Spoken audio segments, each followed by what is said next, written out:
Chapter 11. Advice from Anastasia. The Seed as Physician. Anastasia stated, "Every seed you plant contains within itself an enormous amount of information about the universe. Nothing made by human hands can compare with this information, either in size or accuracy. Through the help of these data, the seed knows the exact time, down to the millisecond, when it is to come alive, grow, what juices it is to take from the earth, how to make use of the rays of the celestial bodies, the sun, moon, and stars, what it is to grow into, what fruit to bring forth. These fruits are designed to sustain man's life more powerfully and effectively than any manufactured drugs of the present or future. These fruits are capable of counteracting and withstanding any disease of the human body, but to this end the seed must know about the human condition, so that during the maturation process it can satiate its fruit with the right correlation of substances to heal a specific individual of his disease, if indeed he has it or is prone to it." In order for the seed of a cucumber, tomato, or any other plant grown in one's plot to have such information, the following steps are necessary. Before planting, put into your mouth one or more little seeds. Hold them in your mouth under the tongue for at least 9 minutes. Then place the seeds between the palms of your hands and hold it there about 30 seconds. During this time, it is important that you be standing barefoot on the spot of earth where you will be later planting it. Open your hands and carefully raise the seeds which you are holding to your mouth. Then blow on it lightly, warming it with your breath, and the wee little seed will know everything that is within you. Then you need to hold it with your hands open another 30 seconds, presenting the seed to the celestial bodies, and the seed will determine the moment of its awakening. The planets will all help it, and will give the sprouts the light they need to produce fruit, especially for you. After that, you may plant the seed in the ground. In no case should you water it right off, so as not to wash away the saliva which is now covering it, along with other information about you the seed will take in. It can be watered 3 days after planting. The planting must be done on days appropriate to each vegetable. People already know this from the lunar calendar. In the absence of watering, a premature planting is not as harmful as an overdue planting. It is not a good idea to pull up all the weeds growing in the vicinity of the sprouts. At least one of each kind should be left in place. The weeds can be cut back. According to Anastasia, the seed is thus able to take in information about the person who plants it, and then, during the cultivation of its fruit, it will pick up from the universe and the earth the optimum blend of energies needed for a given man. The weeds should not be disposed of completely, as they have their own appointed function. Some weeds serve to protect the plant from disease, while others give supplemental information. During the cultivation time, it is vital to communicate with the plant, at least once during its growth period, and it is desirable to approach it and touch it during a full moon. Anastasia maintains that the fruit cultivated from the seed in this manner, and consumed by the individual who cultivated it, is capable of not only curing him of any disease of the flesh whatsoever, but also of significantly retarding the aging process, rescuing him from harmful habits, tremendously increasing his mental abilities, and giving him a sense of inner peace. The fruit will have the most effective influence when consumed no later than 3 days after harvesting. The above-mentioned steps should be taken with a variety of plant species in the garden plot. It is not necessary to plant a whole row of cucumbers, tomatoes, etc. in this manner. Just a few plants each is enough. The fruit of plants grown like this will be distinguished from other plants of the same species not only in taste. If analyzed, it will be seen that they are also distinct in terms of the substances they contain. When planting the seedlings, it is important to soften the dirt in the excavated hole with one's finger and bare toes, and spit into the hole. Responding to my question, "Why the feet?" Anastasia explained that through perspiration from one's feet come substances, toxins no doubt, containing information about bodily diseases. This information is taken in by the seedlings. They transmit it to the fruit, which will thus be enabled to counteract diseases. Anastasia recommended walking around the plot barefoot from time to time. What kind of plants should one cultivate? Anastasia replied, The same variety that exists in most garden plots is quite sufficient. Raspberries, currants, gooseberries, cucumbers, tomatoes, wild strawberries, any kind of apple tree, sweet or sour cherries, and flowers would be very good too. It does not make any difference how many plants of each kind there are, or how big their area of cultivation is. There are few definites without which it would be difficult to imagine a full-energy microclimate. One of them is sunflowers, at least one plant. There should also be 1.5 or 2 square meters of cereal grains, rye or wheat, for example, and be sure to leave an island of at least 2 square meters for wild-growing herbs, ones that are not planted manually. If you have not left any of them growing around your dacha, you can bring in some turf from the forest and thereby create an island of natural growth. I asked Anastasia if it were necessary to plant these definites directly in the plot, if there were already some wild-growing herbs close by, say just beyond the fence, and this is how she responded. It is not just the variety of plants that is significant, but also how they are planted. The direct communication with them that allows them to take in the information they need. I have already told you about one method of planting. That's the basic one. The important thing is to infuse the little patch of nature surrounding you with information about yourself. Only then will the healing effect and life-giving support of your body be significantly higher than from fruit alone. Out in the natural wilds, as you call them, and nature really is not wild, it's just unfamiliar to you, there are a great many plants that can help us cure all, and I mean all, existing diseases. These plants have been designed for that purpose, but man has lost or almost lost the ability to identify them. I told Anastasia that we already have many specialized pharmacies which deal in healing herbs, just as there are many physicians and medicine men who make a profession out of herb treatments, and she replied, The chief physician is your own body. Right from the start, it was endowed with the ability to know which herbs should be used and when, how to eat and breathe.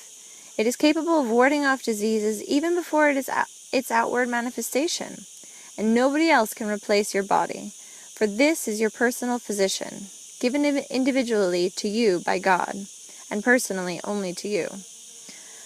I am telling you how to provide it with the opportunity to act beneficially on your behalf. If you make connections with the plants in your garden plot, they will take care of you and cure you. They will make the right diagnosis all by themselves and prepare the most effective medicine, especially designed for you. Who gets stung by bees? In every garden plot, there should be at least one colony of bees. I told Anastasia there are very few people in our society who can communicate with bees. Special training is required, and not everyone is successful. But she replied, A lot of what you do to maintain bee colonies just gets in the way. Over the past centuries, there have been only 2 people on Earth who have come close to understanding this unique life form. And who might they be? They are 2 monks, who have since been canonized. You can read about them in your books. They can be found in many monastery archives. Come on now, Anastasia. You read church literature too? Where? When? You don't even have a single book. I have at my disposal a much more complete method of retrieving information. What kind of method? Again, you're talking in circles. After all, you promised me you wouldn't resort to any mysticism or fantasy. I shall tell you about it. I shall even try teaching it to you. You will not understand it right away, but it is simple and natural. Well, okay. So, how should bees be kept in a garden plot? All you have to do is build the same kind of hive for them they would have under natural conditions. And that is it. After that, the only thing required is to go to the hive and gather part of the honey, wax, and other substances they produce that are so useful for man. Anastasia, that is not simple at all. Who knows what the natural hive should look like? Now, if you could tell me how to do it myself with the materials we have at our disposal, then that might be something feasible. All right, she laughed. Then you will have to wait a bit. I need to visualize it. I have to see what people in today's world might have on hand, as you say. And where should it be placed so as not to spoil the view? I added. I shall look into that too. She lay down on the grass, as she always did, visualizing her, or rather our, living situations. But this time I began to observe her carefully. As she lay on the grass, her arms were stretched out in different directions, with palms upturned. Her fingers were partially curled, and their tips, specifically with the tips of the 4 fingers on each hand, were also positioned so that their soft parts were faced upward. Her fingers first began to stir a little, but then stopped. Her eyes were closed, her body was completely relaxed. Her face, too, appeared relaxed at first, but then a faint shadow of some kind of feeling or sensation moved across it. Later, she explained how seeing at a distance could be practiced by anyone with a particular kind of upbringing. About the beehive, Anastasia had the following to say. You need to make the hive in the shape of a hollow block. You can either take a log with a hole in it and hollow it out to enlarge the cavity, or use boards from a deciduous tree to make a long, hollow box 120 centimeters long. The board should be no less than 6 centimeters thick, and the inside measurements of the cavity at least 40 by 40 centimeters. Triangular strips should be inserted into the corners where the inner surfaces meet, to make the cavity somewhat rounded. The strips can be just slightly glued in place, and the bees themselves will firm them up afterward. One end should be fully covered with a board of the same thickness, with a hinged panel at the other end. For this panel needs to be cut in such a way so that it fits neatly into the opening and sealed with grass or some kind of cloth covering the whole bottom. Make a slit or a series of slits to provide access for the bees along the bottom edge of one of the sides, approximately 1.5 centimeters wide, starting 30 centimeters from the hinged opening and continuing to the other end. This hive can be set on pilings anywhere in the garden plot, at least 20 to 25 centimeters off the ground, with the slits facing south. It is even better, however, to set it up under the roof of the house. Then people will not interfere with the bees flying out and will not be bothered by them. In this case, the hive should be aligned horizontally at a 20 to 30 degree angle, with the opening at the lower end. The hive could even be installed in the attic, provided there is proper ventilation, or on the roof itself. Best of all, though, attach it to the south wall of the house, just under the eaves. The only thing is, you need to make sure you have proper access to the hive so you can remove the honeycomb. Otherwise, the hive should stand on a small platform with an overhead canopy to protect it from the sun, and it can be wrapped with insulation in winter. I remarked to Anastasia that this type of hive could be rather heavy, and the platform and canopy might spoil the appearance of the house. What to do in that case? She looked at me a little surprised, and then explained, "The thing is that your beekeepers do not really go about it the right way. My grandfather told me about this. Beekeepers today have concocted a lot of different ways of constructing a hive, but all of them involve constant human intervention in its operation. They move the honeycomb frames around within the hive, or move both the hive and the bees to a different spot for the winter, and that is something they should not do. Bees build their honeycombs at a specific distance apart to facilitate both ventilation and defense against their enemies, and any human intervention breaks down this system. Instead of spending their time gathering honey and raising offspring, the bees are obliged to fix what has been broken. Under natural conditions, bees live in tree hollows and cope with any situation perfectly well on their own. I told you that they should be kept under conditions as close to their natural ones as possible. Their presence is extremely beneficial. they pollinate all the plants much more effectively than any other agent, thereby increasing the yield. But you must know this pretty well already. What you may not know is that bees' mouths open up channels in the plants through which the plants take in supplemental information reflected by the planets, information the plants, and subsequently human beings, require. But bees sting people, don't you see? How can somebody get a good rest at a dacha if they're constantly afraid of being stung? Bees only sting when people act aggressively toward them, wave them off, become afraid or irritated inside. Not necessarily at the bees, but just at anyone. The bees feel this and will not tolerate the rays of any dark feelings. Besides, they may attack those parts of the body where there are channels connecting with some diseased internal organ, or where the protective aura has been torn, and so forth. You know that bees are already effectively used in treating the disease you call radiculitis. But that is far from being the only thing they can do. If I were to tell you about everything, especially showing the evidence you were asking for, you would have to spend not just 3 days, but many weeks with me. There's a lot written about bees in your world. All I have done is introduce a few correctives, but please, believe me, they're extremely important correctives. To establish a colony of bees in a hive like that is very easy. Before introducing a swarm of bees into the hive, put a little chunk of wax and some honey plant. You do not need to put in any handmade frames or cells. Afterward, when there are colonies established on even a few neighboring dacha plots, the bees will multiply all by themselves. Then, as they swarm, they will occupy the empty hives.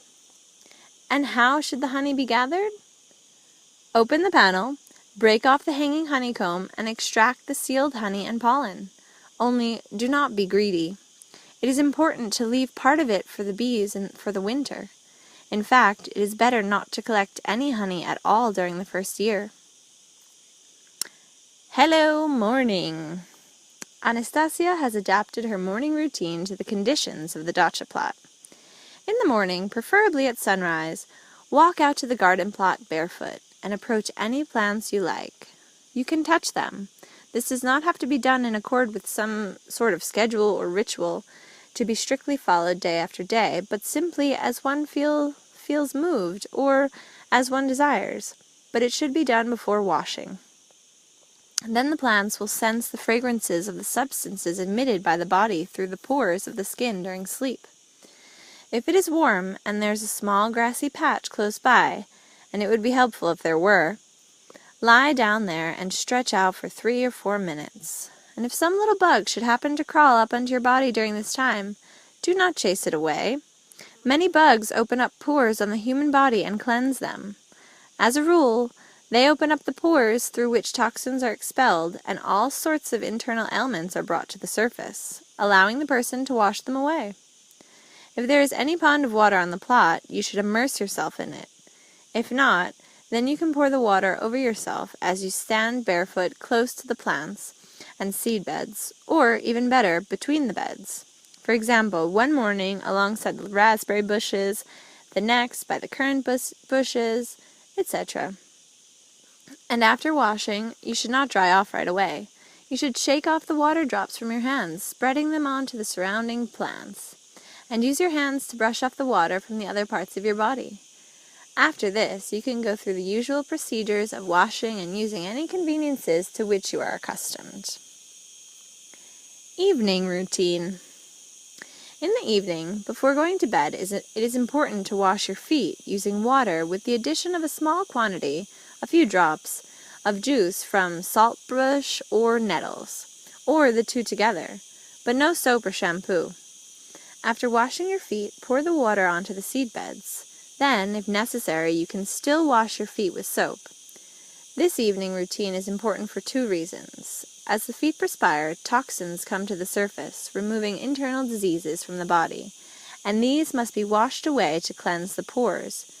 Juices from saltbush or nettles are good at facilitating this process. In pouring the remaining water into the seedbeds, you are giving supplemental information to the plants and microorganisms about your current state of well-being. This is very important too. Only after receiving this information can our visible and invisible environment work out and pick up from the universe and the earth everything it needs for the normal functioning of your body. It will prepare everything by itself. I was still interested in knowing what Anastasia had to say about food. After all, she has a rather unique dietary regime, and so I asked, Anastasia, tell me how you think a person should feed himself. What should he eat? How often during the day? In what amounts? Our world pays a great deal of attention to this question. There's a huge quantity of all sorts of literature on this subject. Health food recipes, advice on losing weight. It is difficult to picture human beings' lifestyle any other way under the circumstances currently imposed by the technocratic world. The dark forces are constantly trying to take the natural operating system of this world, the one given to humanity right from the start, and substitute their own cumbersome, artificial system which goes against human nature. I asked Anastasia to put it in more concrete terms, without her philosophical musings, and she continued, You know, these questions of yours as to what, when, and how much a person should eat, they are best answered by the individual's own body. The sensations of hunger and thirst are designed to send a signal to each particular individual indicating when he should take in food. This precise moment is the right one for each person.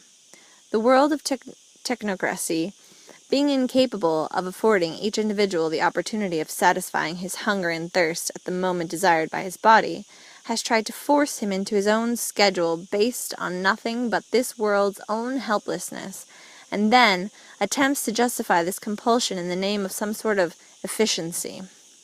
Just think, one person spends half the day sitting down expending hardly any energy, while another exerts himself with some kind of physical labor, or simply runs and perspires all over, thereby using up many times more energy, and yet both are expected to eat at exactly the same time. A person should take in food at the moment advised by his body, and there can be no other advisor. I realize that under your world's conditions this is practically impossible. But the opportunity does exist for people at their dachas with their attached garden plots, and they should take advantage of it and forget about their unnatural artificial regimes. The same applies to your second question, what should one eat? The answer is, whatever is available at the moment. Whatever is on hand, so to speak. The body itself will select what it needs. I could offer you a bit of non-traditional advice. If you have a household pet, like a cat or a dog, keep track of its movements carefully.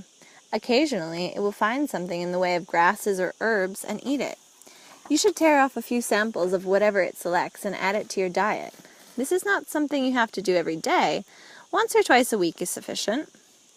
You should also take it upon yourself to gather some cereal grain, thresh it, grind it into flour, and then use the flour to bake bread. This is extremely important.